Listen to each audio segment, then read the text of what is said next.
On continue, on va terminer ces infos dont on parle peu avec l'intelligence artificielle et la robotique. Alors, deux informations à ce sujet. D'abord, l'intelligence artificielle de Google qui devient fortement agressive pour qu'elle obtienne ce qu'elle veut.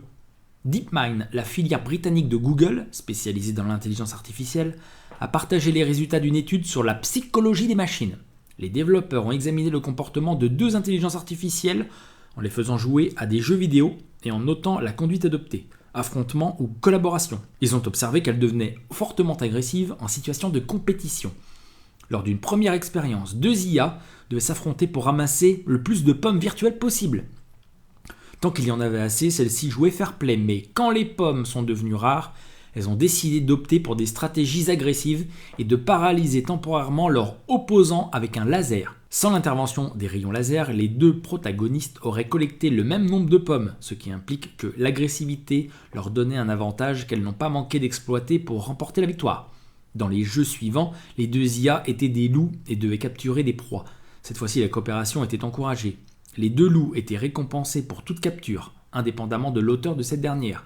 Dans cette situation, l'intelligence artificielle avait tendance à collaborer. Il semblerait que, comme les humains, les IA peuvent adapter leur comportement selon le contexte, selon Joël Lebo, l'un des chercheurs.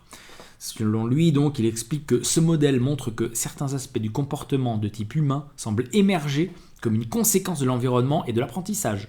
Des politiques moins agressives émergent de l'apprentissage dans des environnements de relative abondance où il y a moins de possibilités d'actions coûteuses.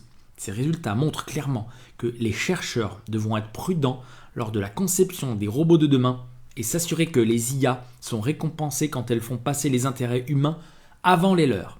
Et on termine ces infos avec une dernière news sur la robotique. C'est une entreprise britannique qui reclasse les salariés, qui les remplace par des robots, bien sûr. Un robot ferait-il mieux que nous au travail ?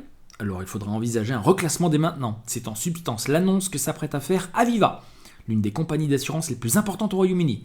L'entreprise va proposer à ses 16 000 employés britanniques un reclassement au sein du groupe, s'ils estiment que leurs tâches actuelles peuvent être automatisées. Voilà ce qu'a dévoilé The Times.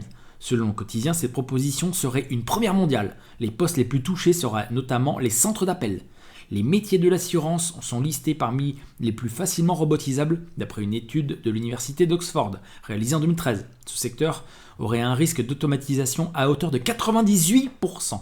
Près de 15 millions de Britanniques pourraient voir leur emploi menacé par l'automatisation, soit près de la moitié des 31,8 millions de travailleurs, selon une étude de 2015 réalisée par la Banque d'Angleterre. Voilà, ça sera le sujet d'un dossier de la prochaine lettre d'analyse et d'information libre que vous pouvez d'ores et déjà vous procurer sur la boutique de l'agence Infolibre.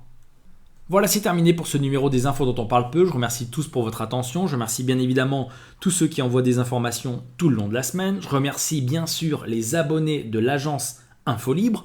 Je vais vous donner rendez-vous la semaine prochaine pour une nouvelle émission des infos dont on parle peu. D'ici là, restez bien informés sur agenceinfolibre.fr bien sûr. N'oubliez pas la boutique de l'agence Infolibre pour vous abonner aux IDOP, vous abonner à la lettre d'analyse et d'information libre. Rendez-vous la semaine prochaine. Ciao à tous.